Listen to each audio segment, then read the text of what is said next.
के यहाँ पे सपा और कांग्रेस का गठबंधन है। इंडिया गठबंधन का जो जहाँ से कैंडिडेट है उसको भारी मात्रा में वोट देकर आप सब लोग जिताइए। लॉकडाउन की वजह से मैं मार खा गया। और मैं निवेदन करूंगा समाजवादी पार्टी के राष्ट्रीय अध्यक्ष निवेदन करूंगा समाजवादी पार्टी के राष्ट्रीय अध्यक्ष निवेदन करूंगा आदरणीय समाजवादी पार्टी के राष्ट्रीय अध्यक्ष निवेदन करूंगा आदरणीय समाजवादी पार्टी के राष्ट्रीय अध्यक्ष निवेदन करूंगा आदरणीय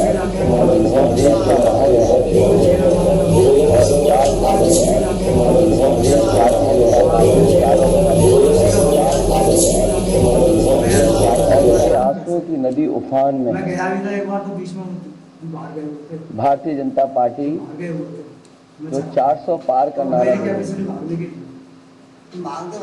अब समझ में आया है 4 चरणों के बाद वो बात तो ठीक है कि आरक्षण पर सबसे पहले हमला करेंगे, लेकिन 400 पार नारा इसीलिए दे रहे हैं कि 543 में 400 के बाद वो सीटें देख रहे हैं। तो तुम योगी के घर जाओगे ना तो वहाँ पे क्षेत्र का दरोगा लिख के दे देगा, वो मानेगा। स्वीकार कर रहे हैं क्षेत्र का दरोगा देखना कि 143 से ज्यादा वो सीटें जीतने वाले नहीं है, क्योंकि 400 पार सीटें 143 की बनती हैं उस पर मोदी बैठ जाएगा और 140 की जनसंख्या उस पर मोदी बैठ जाएगा और 140 की जनसंख्या के लिए संस्था और 140 की जनसंख्या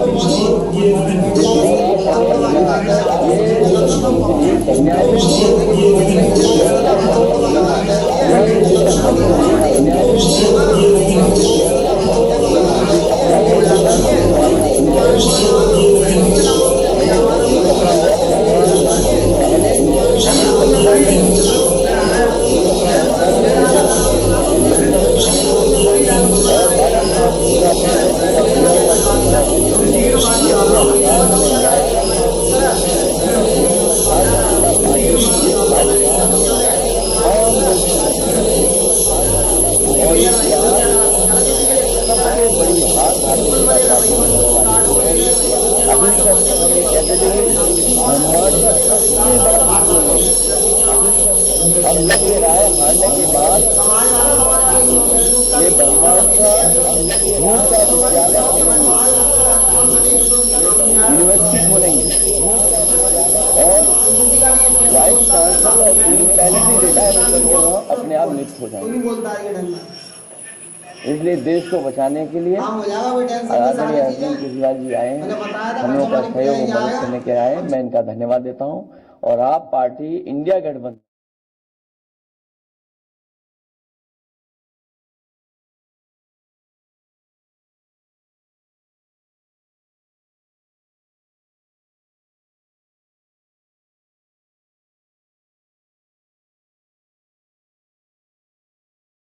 कौन सी बात सच निकलेगी?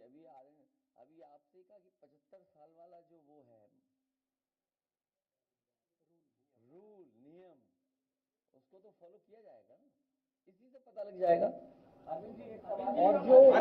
और एक मिनट अगर आप इनका इतिहास उठा के देखें पिछले 75 साल का, जनसंघ का, आरएसएस का, थ्रू आउट ये लोग रिजर्वेशन के खिलाफ रहे हैं।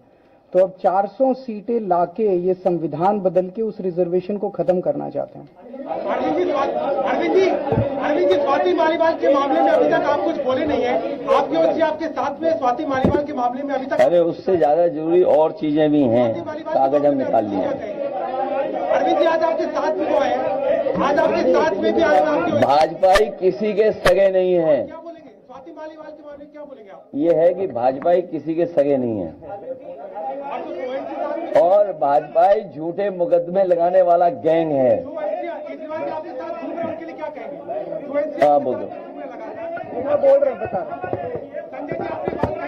हाँ मैं बोल रहा हूँ, एक सेकंड बोल रहा हूँ।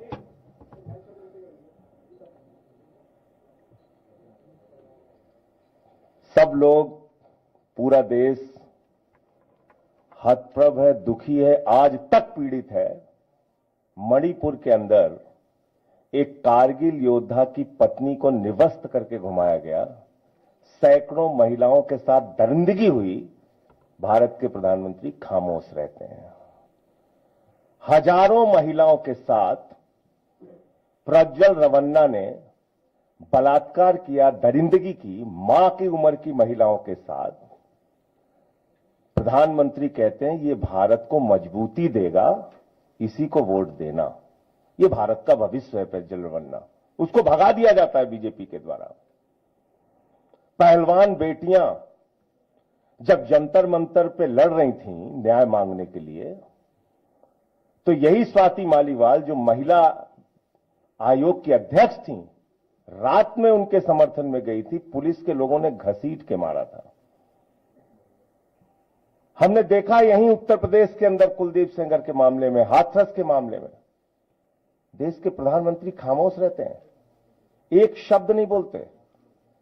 आम आदमी पार्टी हमारा परिवार है, पार्टी ने अपना रुख साफ कर दिया है और मैं चाहता हूं जितने विषय मैंने आपके सामने रखे हैं, देश के प्रधानमंत्री और भारतीय जनता पार्टी को जवाब देना चाहिए। स्वाति मालीवाल के मामले में जवाब देना, जब वो पहलवान बेटियों के लिए जंतर मंतर पे न्याय मांगने गई थी स्वाति मालीवाल जी, उस समय घसीट के मरवाया पुलिस वालों से। तो इसलिए इस पर राजनीतिक खेल ना खेलें, मैं सिर्फ इतना कहना चाहता हूं। धन्यवाद।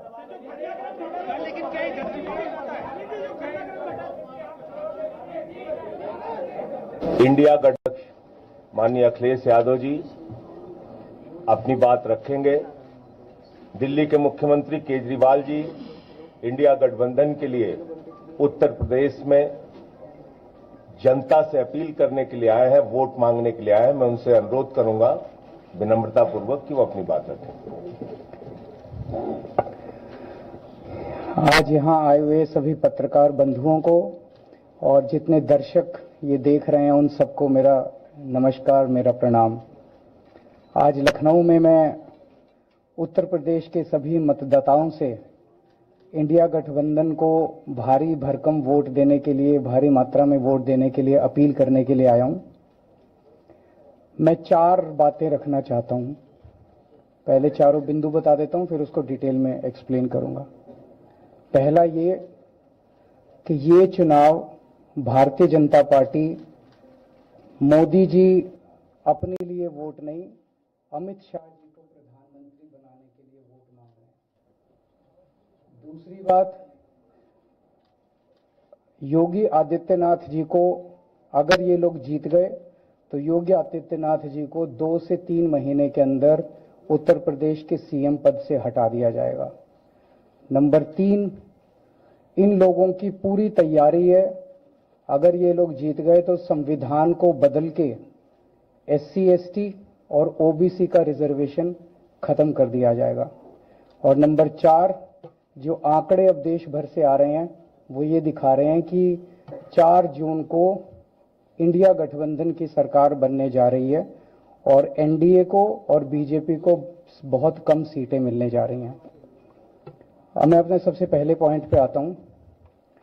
जब 2014 में प्रधानमंत्री बने थे नरेंद्र मोदी जी, तो उन्होंने खुद एक रूल बनाया था कि भारतीय जनता पार्टी के अंदर और उनकी सरकारों में 75 वर्ष से ऊपर कोई भी व्यक्ति होगा तो उसको संगठन में और सरकार में किसी भी पद पे नहीं रखा जाएगा, उसको रिटायर कर दिया जाएगा।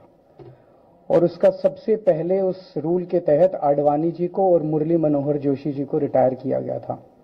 और उसके बाद तमाम यशवंत सिन्हा जी, सुमित्रा महाजन जी, कई लोगों को यहाँ टिकट नहीं मिली, कई लोग जो पद पे बैठे हुए थे उनको पद से इस्तीफा दिलवा के उनको हटाया गया, ऐसे कई सारे लोग हैं।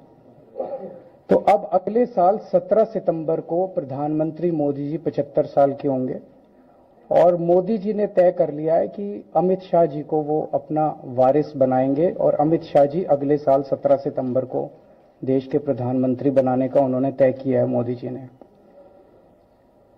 इसके ऊपर मोदी जी पिछले 1-2 साल से लगे भी हुए हैं, क्योंकि भारतीय जनता पार्टी के अंदर अमित शाह जी के सामने जो जो बाधाएं पैदा कर सकता था नेता, एक एक करके उन सब नेताओं को साइड कर दिया गया, उनका पत्ता साफ कर दिया गया।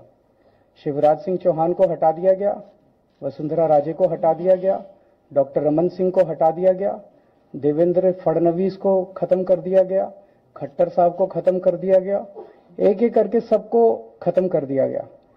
एक ही शख्स बचे हैं जो अमित शाह जी के रास्ते का कांटा बन सकते हैं। हेलो, आवाज आ रही है? एक ही शख्स हैं जो कि उनके रास्ते का कांटा बन सकते हैं, वो है योगी आदित्यनाथ जी। अब योगी आदित्यनाथ जी को इन्होंने हटाने का पूरा मन बना लिया है और अगर इनकी सरकार बनी तो 2 महीने के अंदर योगी जी को भी उत्तर प्रदेश के सीएम से हटा दिया जाएगा। मैंने दिल्ली में 3-4 दिन पहले ये प्रेस कॉन्फ्रेंस की थी और ये दोनों मुद्दे उठाए थे। जैसे मैंने मुद्दे उठाए थे तो अमित शाह जी ने और उनके कई नेताओं ने अपनी भावना प्रकट की कि नहीं नहीं, मोदी जी को 75 साल में इस्तीफा नहीं देना चाहिए, मोदी जी को 75 साल पूरा कार्यकाल पूरा करेंगे। उन सब की भावनाओं की मैं कद्र करता हूं, क्योंकि अपने नेता के लिए जब भी ऐसी बात होती है तो सब लोग सामने आके बात करते हैं। लेकिन बड़ी बात यह है कि मोदी जी ने ऐसा नहीं कहा कि मैं 75 साल पे इस्तीफा नहीं दूंगा, मैं रिटायर नहीं होऊंगा। उनका अपना बनाया हुआ रूल है और मुझे पूरी उम्मीद है कि मोदी जी का अपना बनाया हुआ रूल है और मोदी जी अपने रूल को फॉलो करेंगे। नहीं तो लोग कहेंगे कि मोदी जी ने ये रूल आडवाणी जी को हटाने के लिए बनाया था, जब अपनी बारी आई तो नहीं। तो मोदी जी इस रूल का फॉलो करेंगे, ये पूरा यकीन है देश के लोगों को कि उन्होंने खुद रूल बनाया तो खुद फॉलो करेंगे। दूसरी बड़ी बात जो हुई कि जब मैंने कहा कि योगी आदित्यनाथ जी को 2 महीने में हटा दिया जाएगा, इस पे अभी तक भाजपा के किसी नेता की टिप्पणी नहीं आई है। 4 दिन हो गए, इसका मतलब ये तो कंफर्म करता है कि उन्होंने पूरी प्लानिंग कर ली है और उनके पक्ष में कोई बोलने के लिए तैयार नहीं है योगी आदित्यनाथ जी के। तो उनका हटना अब लगभग तय है कि योगी आदित्यनाथ जी को उत्तर प्रदेश के सीएम पद से हटाया जाएगा। दूसरी चीज, मैं उत्तर प्रदेश के सभी मतदाताओं को कहना चाहता हूं कि पिछले 4-5 महीने से इन्होंने शोर मचा रखा है 400 पार 400 पार 400। क्यों? कहते हैं नहीं मोदी जी कुछ बड़ा काम करना चाहते हैं। तो लोगों ने खोद के पूछा भाई क्या बड़ा काम करना चाहते हैं, कुछ बताओ तो सही। तो उन्होंने नहीं बताया। लोगों ने फिर अंदर से पता किया कि बड़ा काम ये करना चाहते हैं कि देश से रिजर्वेशन खत्म करना चाहते हैं। हम जानते हैं कि इनका जो पूरा इकोसिस्टम है, आरएसएस, बीजेपी, शुरू से ये लोग रिजर्वेशन के खिलाफ रहे हैं। इनकी पूरी की पूरी मानसिकता रिजर्वेशन के खिलाफ रही है। तो मैं सभी लोगों को ये आगाह करना चाहता हूं कि ये बड़ा काम इनको 400 पार इसीलिए चाहिए क्योंकि ये रिजर्वेशन खत्म करना चाहते हैं। संविधान को, बाबा साहब अंबेडकर ने जो संविधान बनाया था, उस संविधान को ये तार-तार करना चाहते हैं।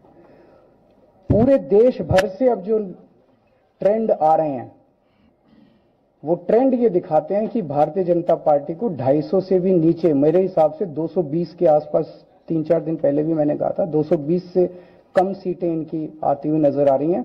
आप हिसाब लगा लीजिए। मैं हरियाणा होके आ रहा हूं कल परसों, हरियाणा में इनकी बहुत कम हो रही हैं, दिल्ली में इनकी बहुत कम हो रही हैं, पंजाब में मुझे नहीं लगता इनकी कोई सीट आ रही है, कर्नाटक में इनकी काफी कम हो रही हैं, महाराष्ट्र में इनकी बहुत कम हो रही हैं, बंगाल में इनकी कम हो रही हैं, यूपी में इनकी कम हो रही हैं, बिहार में इनकी कम हो रही हैं, झारखंड में इनकी कम हो रही हैं, राजस्थान में इनकी कम हो रही हैं। तो इनकी सीटें आ कहां रही हैं?